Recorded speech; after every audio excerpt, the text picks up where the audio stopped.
ingredients: 1 can ng Angel's Creme Densada, chilled, cream o cake bar, plastic cups, chocolate chips, milk, and water. So ngayon, ito yung mga kakailanganin natin. Ngayon ay buksan na natin ang cream o cake bar.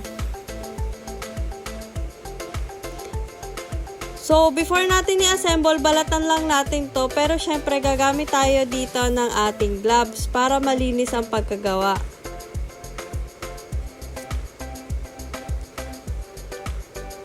Ngayon naman, lagyan lang natin to ng konting milk. And lamukusin lang natin to parang dough. Ngayon na nakikita natin na nagdidikit-dikit na siya, so, ganyan yung gusto nating makuhang texture. Then, ngayon, kuha tayo ng cups and ihilera lang natin. Ngayon, kukuha tayo, then ilalagay lang natin siya sa ilalim ng cup natin.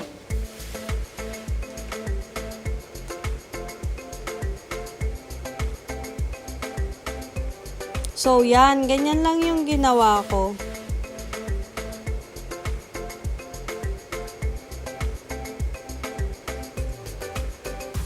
So, ngayon, kumuha lang ako ng pangpantay. So, ang gusto kasi natin is mapantay yung ilalim na part. Mas masiksik doon yung nilamukos natin na cake bar. So, ngayon, magbubukas lang ako ng isang Oreo. So, yan. Nilagay ko lang din siya sa ilalim. Then, naglagay lang din ako ng isang may chocolate chips. So, yan siya. So, ngayon, sa stand mixer, maglalagay tayo ng chinilled natin for 1 hour na Angel's Creme Densada. So, yan. So, hintayin lang natin mag-double yung size niya. So, in-stand mixer ko lang to or pwede din naman tayong gumamit ng stand mixer.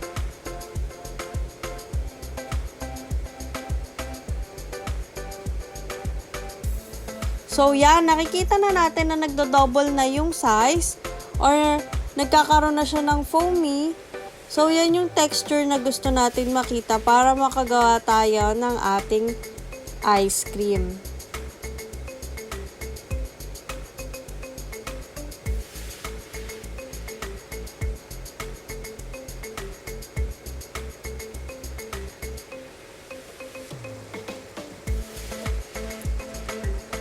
So, ngayon, okay na ang ating creme densada.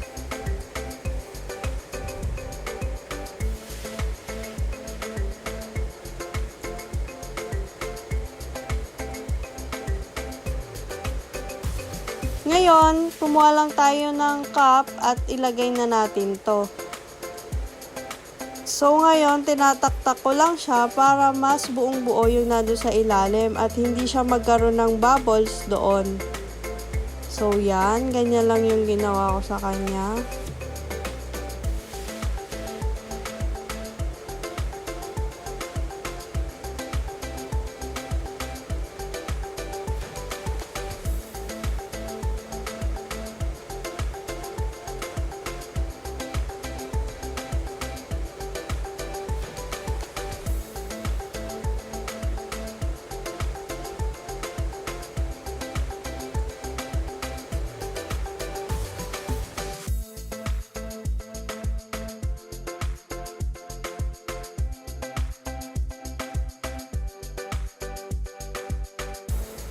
So, ngayon, para mas appealing, nag-drizzle lang ako dito ng ating chocolate chips.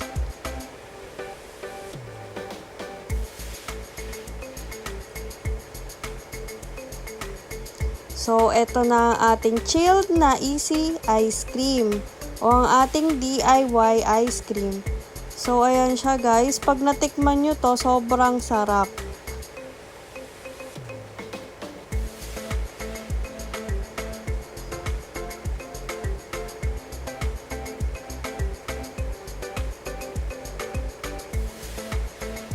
Ayan. For more exciting videos, comment down below your request.